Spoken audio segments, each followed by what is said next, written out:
Vice President Sara Duterte naglabas na ng kanyang statement kaugnay ng interview ni Kato Ying kay First Lady Liza Marcos. Pero bago po tayo magpatuloy, gusto ko lang pong pasalamatan si Weng_JP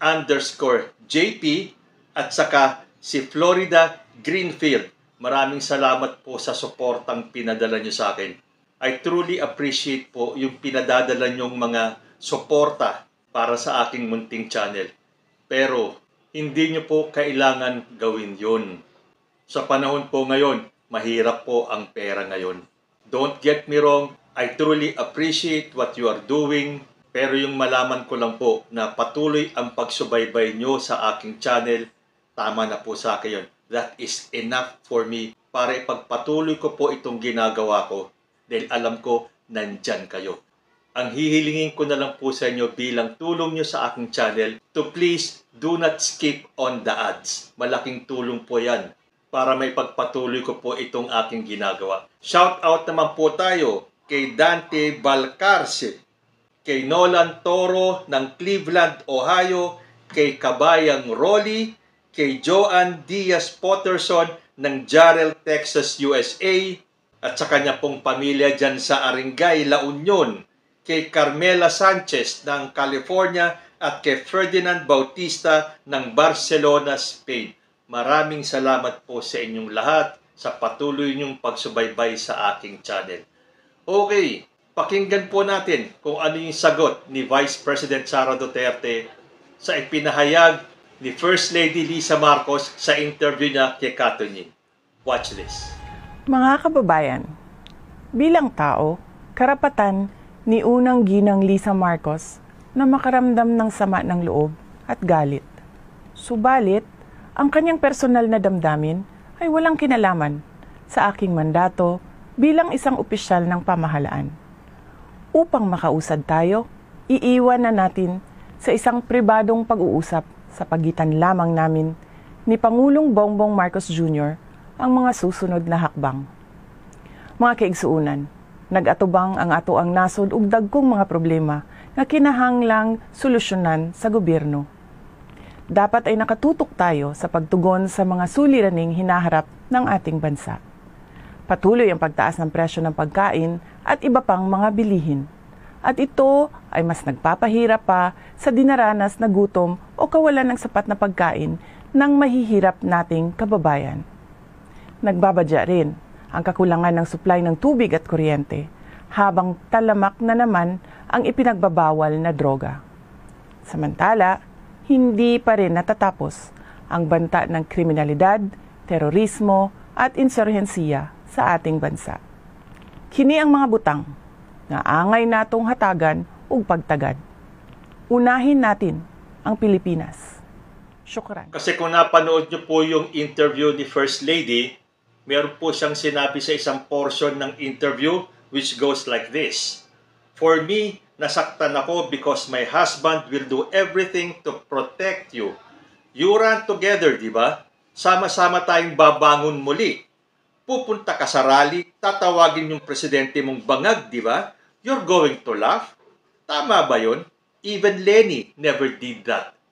Ito nga pong huling sinabi ni First Lady Liza ay hindi naintindihan ng mga antay. Sabi nila baka nakakalimutan ni Liza Marcos na itong si Leni Robredo ay kung ano-ano ang itinawag kay Bongbong Marcos during the campaign. Pero kung i-extend nyo po yung mga brains ninyo, ang ibig pong sabihin ni First Lady Liza ay si Leni Robredo po ay hindi umattend ng mga rally kung saan pinatatalsik si former President Rodrigo Duterte. So ang punto po rito ni First Lady ay ikaw ay katandem tapos pupunta ka sa rally kung saan minumura si President Bongbong at tinatawag na bangag. Siguro kahit na sino man ang nasa ganitong sitwasyon ay magagalit po talaga. And that would be a normal reaction. So dito naman po sa sagot ni Vice President Sara Duterte. Sabi niya, bilang tao, karapatan ni unang ginang Liza Marcos na makaramdam ng sama ng loob at galit. Subalit ang kanyang personal na damdamin ay walang kinalaman sa aking mandato bilang isang opisyal ng pamahalaan. Tapos naglita niya si VP Sara nung mga kailangan daw munang harapin tulad sa pagtaas ng presyo ng bilihin, Kesyo talamak na naman daw ang paglaganap ng droga, kriminalidad, terorismo, insurensya. Pero ang gusto ko lang pong tanungin, bakit hindi binanggit ni VP Sara ang tungkol sa edukasyon? Hindi po ba may problema pa tayo doon? Unless para kay VP Sara ay perfect na ang palakad niya diyan sa Department of Education. At mandato ba ni VP Sara itong mga binanggit niya? Kung yun nga sa West Philippine Sea, di ba? Sinasabi niya na hindi dapat siya manghimasok sa West Philippine issue dahil yan ay kay President Bongbong Marcos. Itong mga sinabi niyang mga ito, parang minamaliit naman niya yung mga department heads. Parang hindi ginagawa ng mga sekretary ng mga departamentong ito ang kanilang mga trabaho. Pero ang mga ito ba ay kasama sa mandato ni VP Sara? So nakakagulat na ang dami niyang binanggit pero yung departamento niya hindi man lang niya binanggit. Unless para sa kanya perfect na ang ginagawa niya sa Department of Education. Pakiramdam ko pa nga parang bumabanat siya ng pasimple sa gobyerno ni President Bongbong Marcos. Well, opinyon ko lang po yun. Tapos sabi pa niya, upang makausad tayo, iiwan na natin sa isang pribadong pag-uusap sa pagitan lamang namin ni Pangulong Bongbong Marcos Jr. ang mga susunod na hakbang. Ang tanong, bakit kailangan gawing pribado ang pag-uusap ni Vice President at ni President Bongbong Marcos? Ang ginawa po ni VP Sara ay pampubliko. Ang ibig ko sabihin nakita po ng buong bansa ang kanyang ginawa nung umattend siya sa rally kung saan minura-mura ang ating Presidenteng Bongbong Marcos. So bakit kailangan maging pribado ang magiging pag-uusap nila ni President Bongbong? Hindi ba dapat ito ay isa publiko? Kung nagawa nga niya na ipakita sa publiko na umattend sa rally kung saan binabastos, niyuyurakan, nilait-lait, minura-mura si President Bongbong Marcos, dapat malaman ng taong bayan kung ano ang pag-uusapan nila tungkol sa issue na to. At isa pa, parang hindi naman sinagot ni VP Sara yung issue ni First Lady Liza Marcos dahil ang issue po dito ay yung pagpunta niya sa rally. Pero parang ang layo naman ang sagot niya. Bakit hindi niya sinagot yung issue kung bakit siya umattend dun sa rally na yon? Marami po ang gustong makaalam. Ano nga ba ang motibo ni Vice President? So ang sabi na lang niya na yung personal na damdamin daw ni First Lady Liza ay walang kinalaman dun sa kanyang mandato bilang opisyal ng pamahalaan. Hindi mo nga masagot yung sinabi ni First Lady Liza Marcos. Kung ano-ano tong sinabi mo, hindi mo naman mandato yung mga yan. May kanya-kanya pong department head dito sa mga binanggit niya. Hindi ba dapat isa sa mga sinabi niya ay tututukan muna natin ang mga problema sa edukasyon bilang Secretary of Education?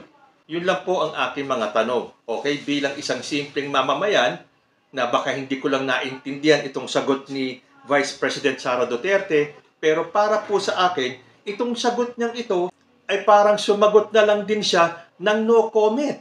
Bakit? Kasi itong sinabi niya ay wala, ang layo-layo doon sa sinabi ni First Lady Liza Marcos. Kayo, sa tingin nyo, may kaugnayan ba tong statement ni VP Sara doon sa issue ni First Lady Liza Marcos? Alam ba ng mga tagagawa ng speech ni VP Sara kung ano yung issue? Well, meron din po mga pumupuna bakit daw kailangan basahin pa ni VP Sara yung kanyang pahayag samantalang pwede naman niyang ilahad kung ano talaga yung nararamdaman niya. Kumbaga, from the heart. Hindi kailangan basahin. Nagkaroon pa sana ng feeling of sincerity kung hindi na lang binasa ni VP Sara yung kanyang pahayag. Although, siyempre, wala po tayong magagawa. Baka kaya gustong basahin ni VP Sara yung kanyang statement para wala siyang makalimutan. Na kung tutuusin, ay nakalimutan naman po niya kung ano yung pinakasentro ng dapat na kanyang i-address. At yun po ay yung pagpunta niya sa rally kung saan pinabababa si President Bongbong Marcos, minura-mura, minaliit ang pagkatao. Ito lang naman po kasing issue na hindi mapapalampas ng taong bayan. Kasi para sa mas nakararaming Pilipino, this is tantamount to being a traitor. Kasi ikaw ay alter ego ng presidente.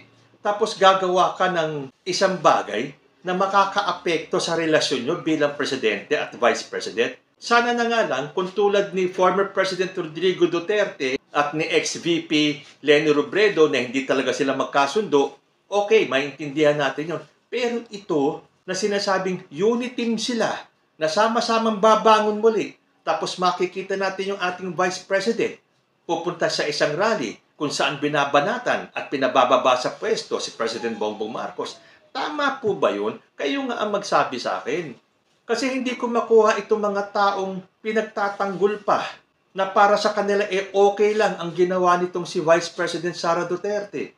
Samantalang kahit na saan yung anggulo tignan, mali po ang ginawa ni Vice President. Although siyempre pwede po nating sabihin na naiipit po kasi si Vice President Sara Duterte. Gusto niyang suportahan ang ating presidente at gusto niya rin suportahan ang kanyang ama. Kaya lang, hindi ka naman po pwede talagang mamangka sa dalawang ilog. Kailangan ka talagang mamili.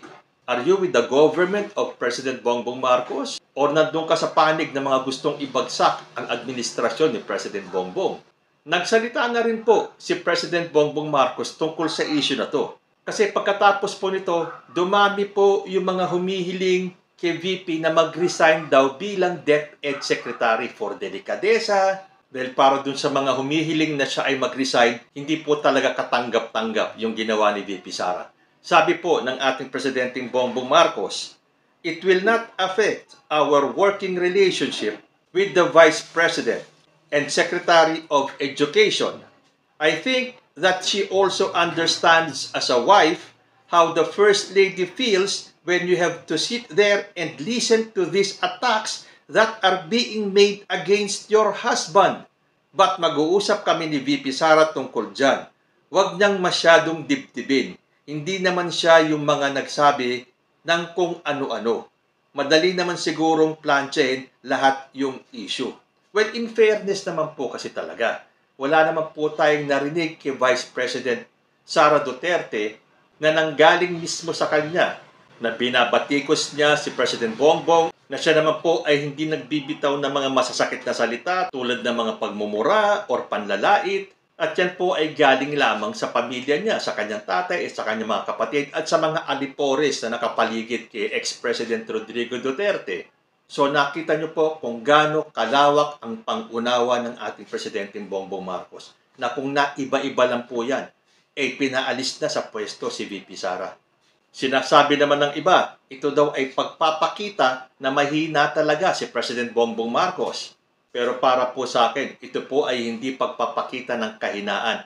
Ito po ay pagpapakita ng isang matibay at malakas na leadership mula sa ating President Bongbong Marcos. Huwag niyo pong i-underestimate si President Bongbong Marcos. Nakikita naman po natin, hindi porket siya ay hindi kumikibo, hindi niya alam lahat ng binabalak ninyo. Tahimik po si President Bongbong Marcos, pero alam niya kung ano ang dapat niyang gawin. So dun sa mga nagdududa kung ito ba ay nagpapakita ng kahinaan ni President Bongbong Marcos, I don't think so. Alam po ni President Bongbong Marcos kung ano ang kanyang ginagawa. Para nga sa akin, ang ginagawang ito ni President Bongbong Marcos sa kanyang mga kalaban, he is killing them with kindness. So, doon sa mga nagsasabi na under Bisaya si President Bongbong Marcos, ito po ang magpapatunay. Gusto pa rin po niyang magkaayos si VP Sara at si First Lady Lisa Marcos. At para po kay Vice President Sara Duterte, siguro sa susunod, stick to your no-comment statements. Kasi kung maglalabas ka rin lang ng iyong mga komento at mga statement na wala namang kaugnayan dun sa talagang issue na dapat talakayin, ay mag-no-comment ka na lang ulit, maiintindihan pa namin. Dahil sanay na po kami sa mga statements ninyong no-comment. Kayo po, ano ang masasabi ninyo? Comment lang po down below at magsama-sama po muli tayo sa susunod na Usapang Tito Manny. Diyos ti Agnina. Peace.